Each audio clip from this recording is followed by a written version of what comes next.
Alright, so I decided out of pure necessity to get started on Jungian psychotherapy.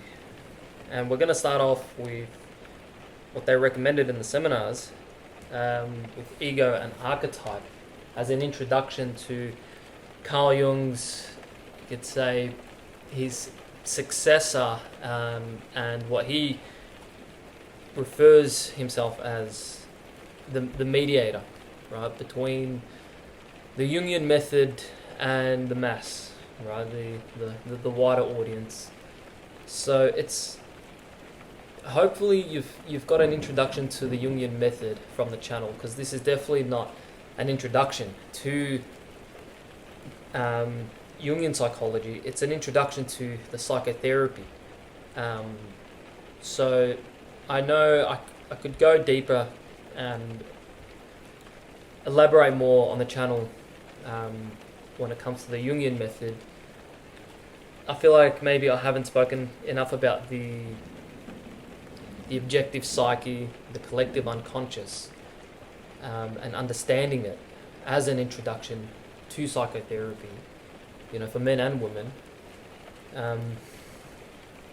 But I guess I'm relying on whatever audience I have now, whatever small audience, I'm relying on you to have the understanding from what I've explained on the channel so far. So, we'll get started with this Jungian psychotherapy. Ego and Archetype by F Edinger. So we'll start with the back, with a quote from the publishers. Edinger has written a provocative book which is a lucid survey and synthesis of Jung's psychological concepts based on a fascinating mix of mythic tales. A penetrating attempt to show the reader the archetypal images of God that reside in his unconscious. This book is about the individual's journey to psychological wholeness, known in analytical psychology as the process of individuation. Edward Edinger traces the stages in this process and relates them to the search for meaning through encounters with symbolism in religion, myth, dreams, and art. For contemporary men and women, Edinger believes the encounter with the self is the equivalent of the discovery of God, the result of the dialogue between the ego and the archetypal image of God is an experience that dramatically changes the individual's worldview and makes possible a new and more meaningful way of life. Dr. Edward F. Edinger, a founding member of the C.G. Jung Foundation for Analytical Psychology in New York, is the author of many books on Jungian psychology, including The Eternal Drama and Anatomy of the Psyche, Alchemical Symbolism in Psychotherapy. A C.G. Jung Foundation book. The C.G. Jung Foundation for Analytical Psychology is dedicated to helping men and women to grow in conscious awareness of the psychological realities in themselves and society, find healing and meaning in their lives and greater depth in their relationships, and to live in response to their discovered sense of purpose. It welcomes the public to attend its lectures, seminars, films, symposia, and workshops, and offers a wide selection of books for sale through its bookstore. The Foundation also publishes Quadrant, a semi-annual journal, and books on analytical psychology and related subjects. For information about foundation programs or membership, please write to the C.G. Jung Foundation. It's got the address there for the foundation in New York.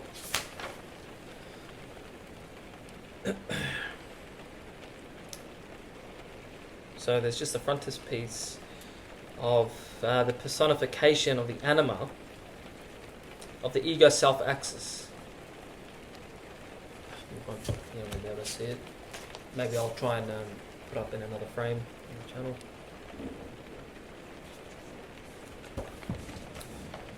So we're going to pass the contents. Starts off with a lot of acknowledgements, which we could probably go through at the end. But we'll start off with the preface. It is only beginning to dawn on the educated world what a magnificent synthesis of human knowledge has been achieved by C.G. Jung.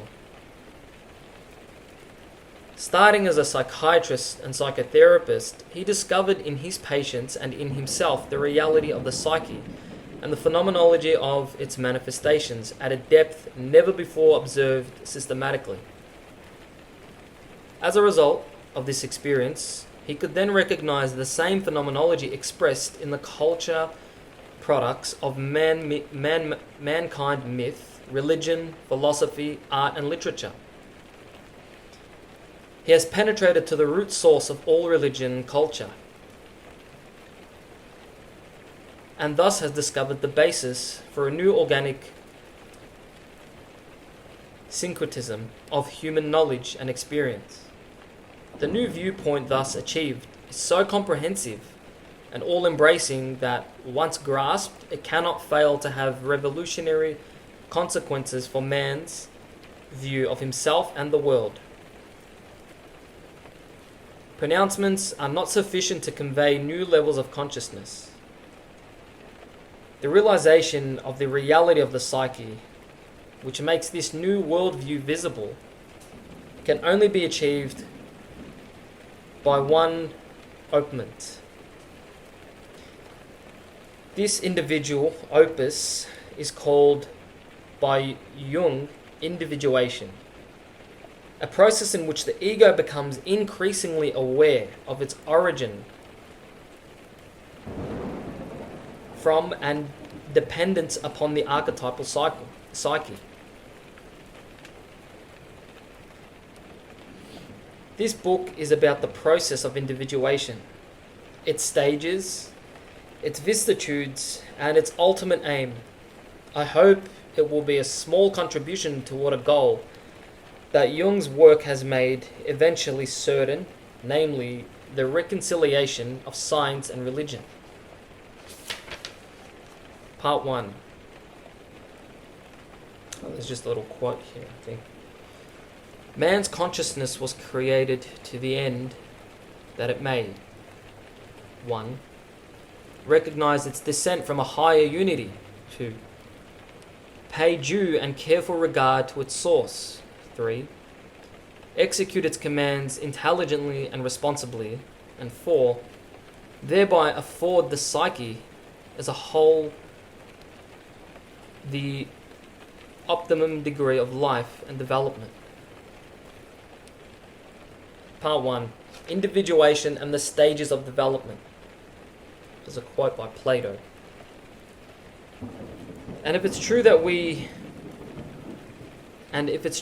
acquired our knowledge before our birth and lost it at the moment of birth, but afterward, by the exercise of our senses upon sensible objects, recover the knowledge which we had once before,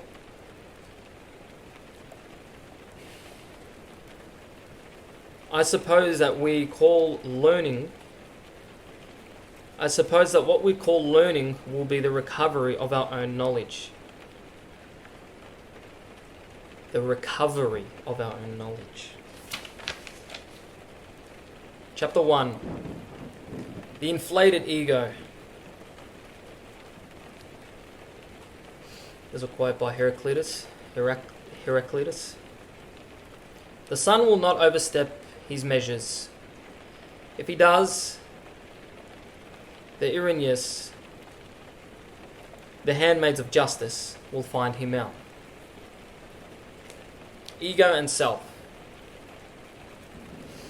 Jung's most basic and far-reaching discovery is the collective unconscious, or archetypal psyche. Through his researches, we now know that the individual psyche is not just a product of personal experience.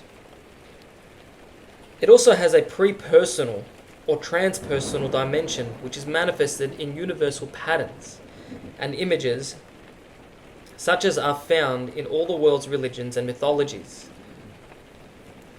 It was Jung's further discovery that the archetypal psyche has a structuring or ordering principle which unifies the various archetypal contents. This is the central archetype or archetype of wholeness which Jung has termed the self with a capital S. The self is the ordering and unifying center of the total psyche, conscious and unconscious. Just as the ego is the center of the conscious personality. Or, put in other words, the ego is the seat of subjective identity, while the self, capital S, is the seat of objective identity. The self is thus the supreme psychic authority and subordinates the ego to it. The self is most simply described as the inner empirical deity, and is identical with the imago Dei. Jung has demonstrated that the self has a characteristic phenomenology. It is expressed by certain typical symbolic images called mandalas. All images that emphasize a circle with a center and usually with the additional feature of a square, a cross, or some other representation of quaternity fall into this category. There are also a number of other associated themes and images that refer to the self, such as themes as wholeness, totality, the union of opposites, the central generative point, the world navel, the axis of the universe, the creative point where God and man meet, the point where transpersonal energies flow into personal life, eternity as opposed to the temporal flux, incorruptibility, the inorganic united paradoxically with the organic protective structures capable of bringing order out of chaos and the transformation of energy. The exhala of life, all refer to the self, the central source of life energy, the foundation of our being, which is most simply described as God. Indeed, the richest sources for the phenomenological study of the self are in the innumerable representations that man has made of the deity. Since there are two autonomous centers of psychic being, the ego's relation to the self is a highly problematic one and corresponds very closely to man's relation to his creator, and depicted in religious myth. Indeed, the myth can be seen as symbolic expressions of the ego-self relationship. Many of the vicissitudes of psychological development can be understood in terms of the changing relation between ego and self at the various stages of psychic growth. It is this progressive evolution of the ego-self relation which I propose to examine. Jung originally described the phenomenology of the self as it occurs in the individuation process during the second half of life. More recently, we have begun to consider the role of the self in the early years of life. Newman, on the basis of mythological and ethnographical material, has depicted symbolically the original psychic state prior to the birth of ego consciousness as the Ouroboros, using the circular image of the tail eater to represent the primordial self, the original mandala state of totality out of which the individual ego is born.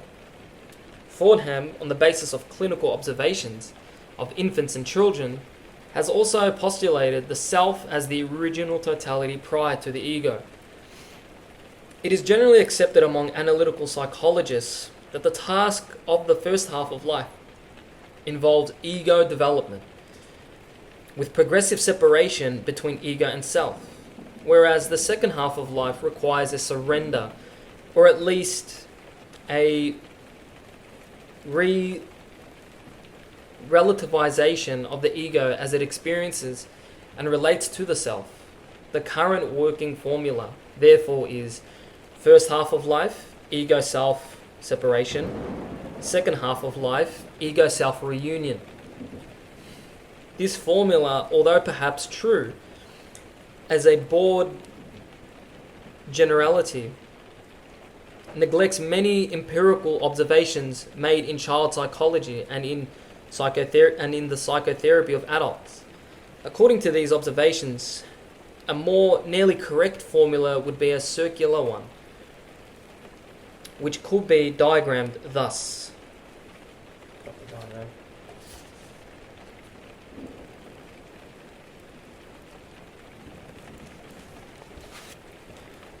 The process of alternation between ego-self union and ego-self separation seems to occur repeatedly throughout the life of the individual, both in childhood and in maturity. Indeed, this cyclic, or better, spiral, in brackets, formula seems to express the basis process of psychological development from birth to death. According to this view, the relation between the ego and self at different stages of development could be represented by the following diagrams.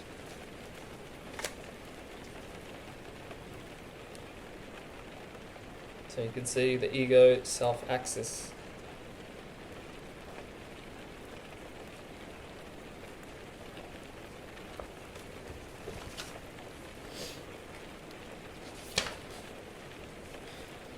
These diagrams represent progressive stages to ego-self separation, appearing in the course of psychological development.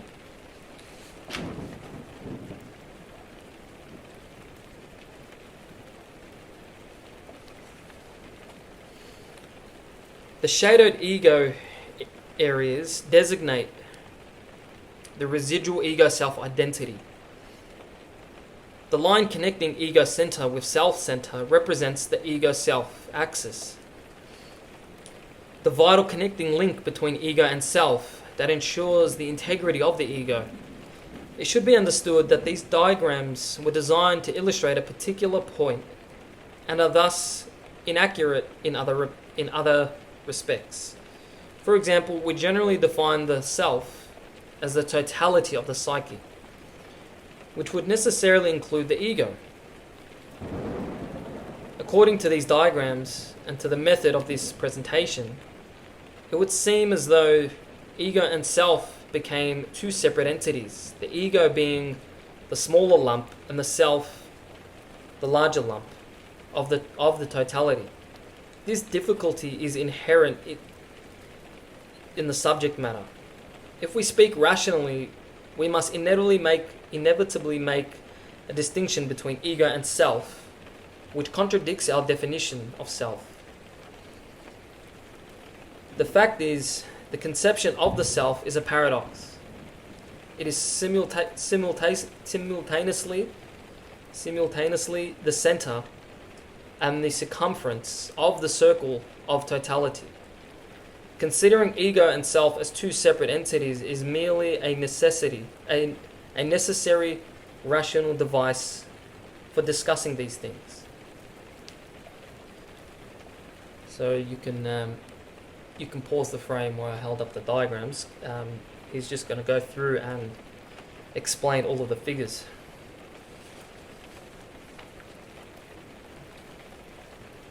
Figure 1 corresponds to Newman's original euboric state. Nothing exists but the self-mandala. The ego germ is present only as a potentiality. Ego and self are one, which means that there is no ego. There is the total state of primary ego self identity. Figure 2 shows an emerging ego which is beginning to separate from the self, but which still has its center and greater area in primary identity with the self. Figure 3 presents a more advanced stage of development. However, a residual ego self identity still remains. The ego self axis, which in the first two diagrams was completely unconscious and therefore indistinguishable from ego self identity, has now become partly conscious. Wow.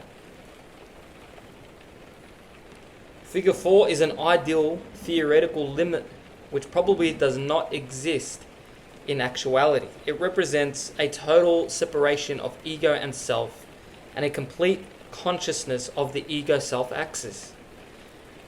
These diagrams are designed to illustrate the thesis that psychological development is characterized by two processes occurring simultaneously, namely progressive ego-self separation and also increasing emergence of the ego-self axis into consciousness.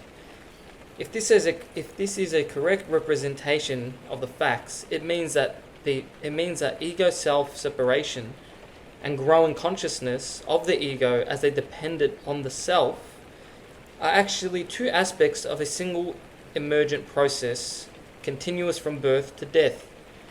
On the other hand, our diagrams also demonstrate the general validity of assigning awareness of the relativity of the ego to the second half of life. If we take figure 3 to correspond to middle age, we see that only at this stage has the upper portion of the ego self-axis begun to emerge into consciousness. The process by which these developmental stages unfold is an alternating cycle which is represented in diagram figure 5. As this cycle repeats itself again and again throughout psychic development, it brings about a progressive differentiation of the ego and the self. In the early phases, representing approximately the first half of life, the cycle is experienced as an alternation between two states of being, namely inflation and alienation. Later, a third state appears when the ego-self axis reaches consciousness, figure 3, which is characterized by a conscious dialectic relationship between ego and self. This state is individuation. In this chapter, we shall consider the first stage, inflation. Inflation and original wholeness. The dictionary definition of inflation is blown up, distended with air, unrealistically large and unrealistically important, beyond the limits of one's proper size, hence to be vain, pompous, proud, presumptuous. I use the term inflation to describe the attitude and the state which accompanies the identification of the ego with the self. It is a state in which something small, the ego, has arrogated to itself the qualities of something larger, the self, and hence is blown up beyond the limits of its proper size. We are born in a state of inflation. In earliest infancy, no ego or consciousness exists. All is in the unconscious. The latent ego is in complete identification with the self. The self is born, but the ego is made, and in the beginning all is self. This state is described by Newman as the Ouroboros, the tail-leading serpent. Since the self is the center and totality of being, the ego, totally identified with the self, experiences itself as a deity. We can put it in these terms retrospectively, although, of course, the infant does not think in this way. He cannot yet think at all, but his total being and experience are ordered around the priori assumption of deity. This is the original state of unconscious wholeness and perfection, which is responsible for the nostalgia we all have toward our origins. both personal and historical. Many myths depict the original state of man as a state of roundness, wholeness, perfection, or paradise. For instance, there is the Greek myth recorded by Hesiod of the 4 ages of man. The first original age was the Golden Age, a paradise. The second was the Silver Age, a matriarchal period where men obeyed the mothers. The third age was Bronze, a period of wars, and the fourth age was the Iron Age, the period at which he was writing, which was utterly degenerate.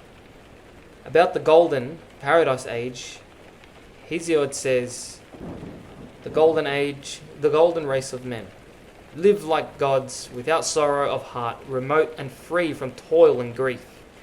They had all good things, for the fruitful earth unforced bore them fruit abundantly and without stint. They dwelt in ease and peace upon their lands with many good things, rich in flocks and loved by the blessed gods. In the Paradise Age, the people are in union with the gods. This represents the state of the ego that is yet unborn. That is as yet unborn. Not yet separated from the womb of the unconscious and hence still partaking of the divine fullness and totality. Another example is the Platonic myth of original man. According to this myth, the original man was round, in the shape of a mandala. In the Symposium, Plato says, the primeval man was round, his back and sides forming a circle. Terrible was their might and strength, and the thoughts of their hearts were great. And they made an attack upon the gods, and would have laid hands upon the gods. The gods could not suffer their insolence to go unrestrained.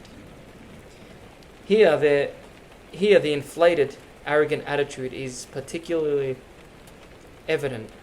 Being around in this initial period of existence is equivalent to assuming oneself to be total and complete, and hence a god that can do all things. This is an interesting parallel between the myth of the original round man and Rhoda Kellogg's studies of preschool art. She has observed the mandala or circle image. She has observed that the mandala or circle image seems to be the predominant one in young children who are first learning how to draw. Initially, a 2-year-old with pencil or crayon just scribbles, but soon he seems to be attracted by the intersection of lines and begins to make crosses. Then the cross is enclosed by a circle, and we have the basic pattern of the mandala. As the child attempts to do human figures, they first emerge as circles. Contrary to all visual experience, the arms and legs being represented only as ray-like extensions of the circle. These studies provide the human being as a round mandala-like structure and verify in an impressive way the psychological truth of Plato's myth of the original round man. Child therapists also find the mandala an operative, healing image in young children. All of this indicates that, symbolically speaking, the human psyche was originally round, whole, complete, in a state of oneness and self-sufficiency that is equivalent to deity itself.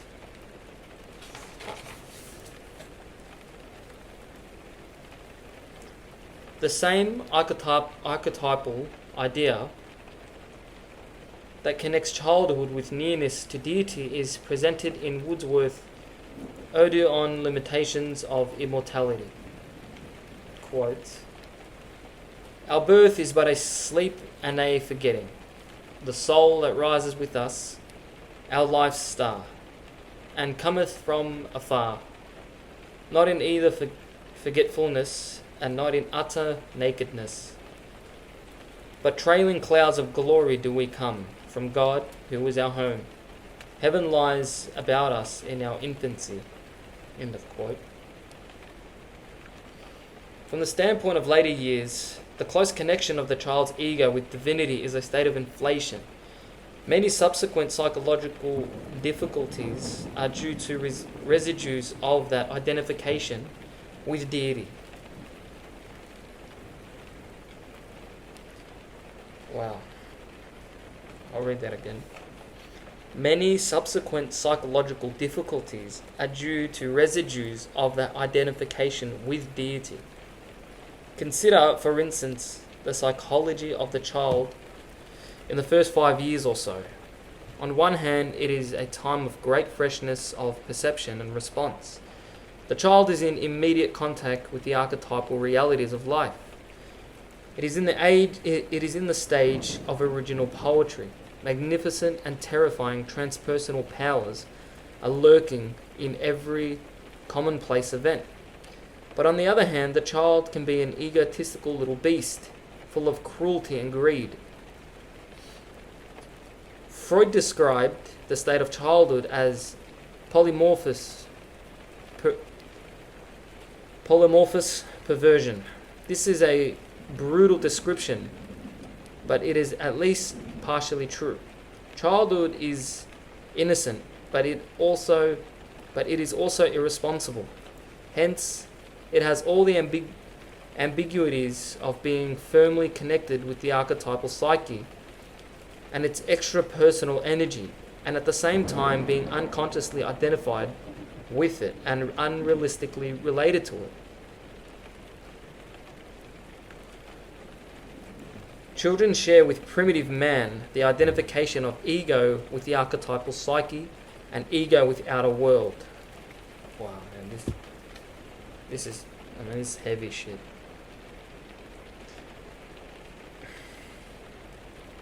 I'll read it again. Children share with primitive man the identification of ego with the archetypal psyche and ego with the outer world. With primitives, inner and outer are not at all distinguished. For the civilized mind, primitives are most attractively related to nature and in tune with the life process. But they are also savages and fall into the same mistakes of inflation as do children. Modern man, alienated from the source of life meaning, finds the image of the primitive an object of yearning. This accounts for the appeal of Rousseau's concept of the noble savage and other more recent works which express the civilized mind's nostalgia for its lost mystical communion with nature. This is one side, but there is also the negative side. The real life of the primitive is dirty, degrading, and obsessed with terror. We would not want that reality for a moment. It is the symbolical primitive for which we yearn. When one looks back on his psychological origin, it has a twofold connotation. First, it is seen as a condition of paradise, wholeness, a state of being at one with nature and the gods, and infinitely desirable.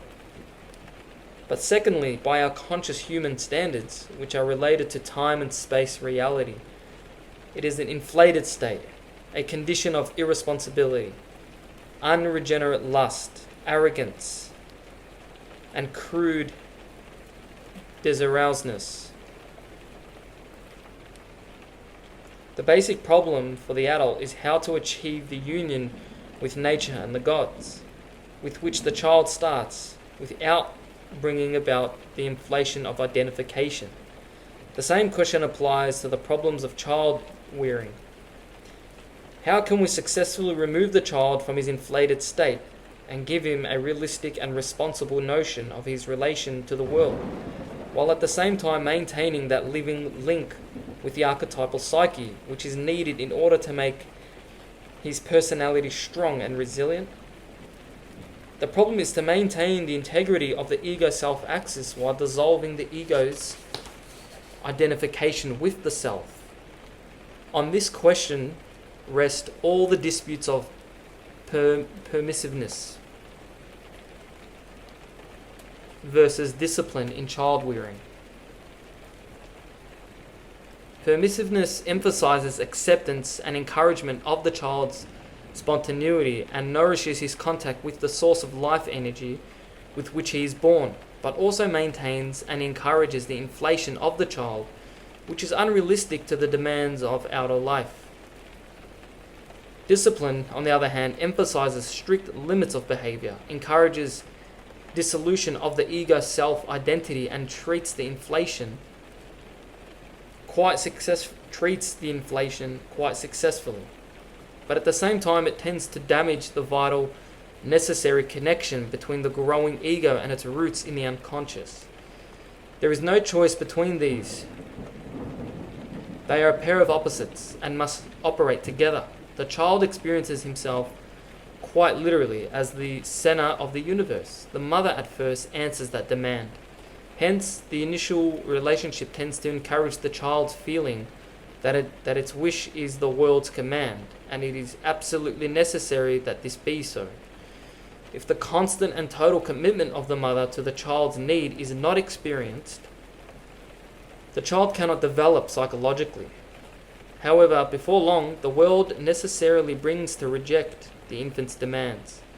At this, the original inflation begins to dissolve, being untenable in the face of experience. But also alienation begins. The ego self-access is damaged. A kind of unhealing psychic wound is created in the process of learning he is not the deity he thought he was. He is exiled from paradise, and permanent wounding and separation occur. Repeated experiences of alienation continue progressively right into adult life. One is constantly encountering a twofold process.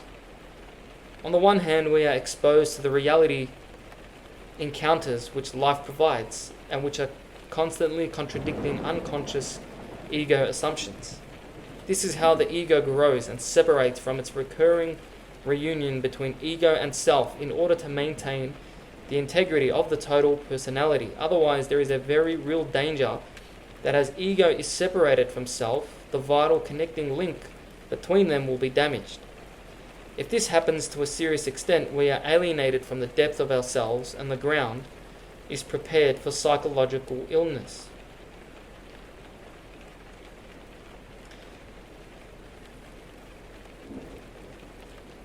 The original state of affairs, experiencing oneself as the center of the universe, can persist long past childhood. For instance, I recall a young man who thought quite naively, "The world is my picture book." All the things he encountered, he thought, were put there for his purposes, for his amusement or his instruction. He quite literally considered the world to be his oyster. External experiences had no inherent reality or meaning except as they related to him. Another patient had the conviction that when he died, the world would come to an end. In the state of mind that generates such an idea, identification with the self is also identification with things.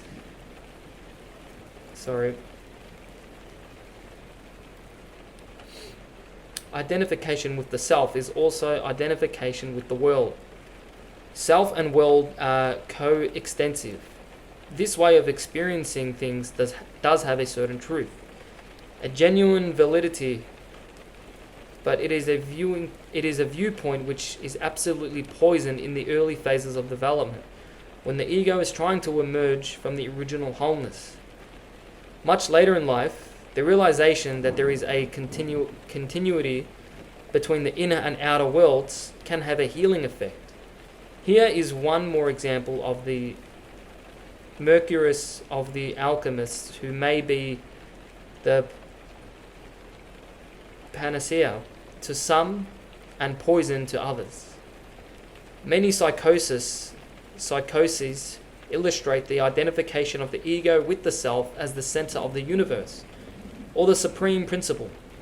For instance, the common delusion among the insane that one is Christ or Napoleon is best explained as a regression to the original infantile state where the ego is identified with the self. Ideas of reference are also symptoms of extreme ego self-identity. In such cases, the individual imagines that certain objective events have a hidden relationship to himself. If he is paranoid, the delusion will be of a persecuting nature. For example, I remember a patient who saw men fixing the wires on a telephone pole outside her apartment window. She interpreted this as evidence that a wire-taping device was being installed to eavesdrop on her telephone calls and thus get evidence against her. Another patient thought that the news commentator on television was conveying a private message to him.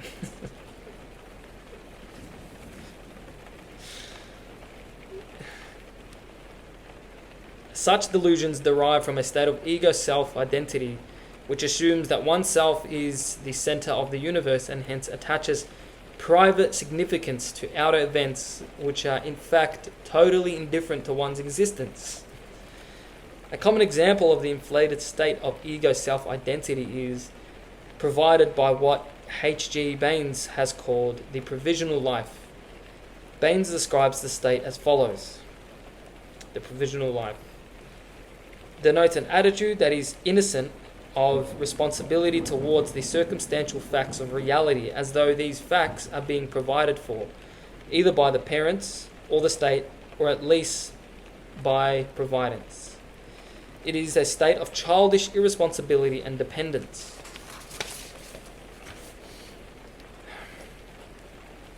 M. L. von Franz describes the same condition as an identification with the puer aeternus image. For such a person,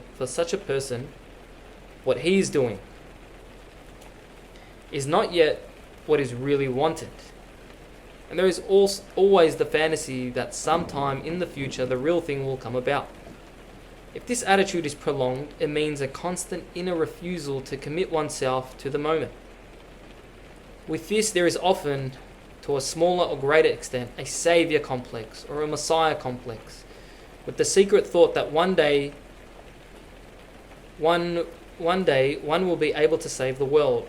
The last word in philosophy, or religion, or politics, or art, or something else will be found. This can go so far as to be a typical pathological megalomania, or there may be minor traces of it in the idea that one's time has not yet come. The one thing dreaded throughout by such a type of man is to be bound to anything whatever. There is a terrific fear of being pinned down, of entering space and time completely, and of being the one human being that one is.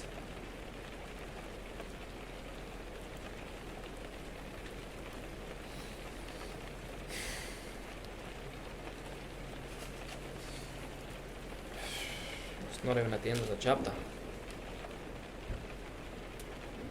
Man.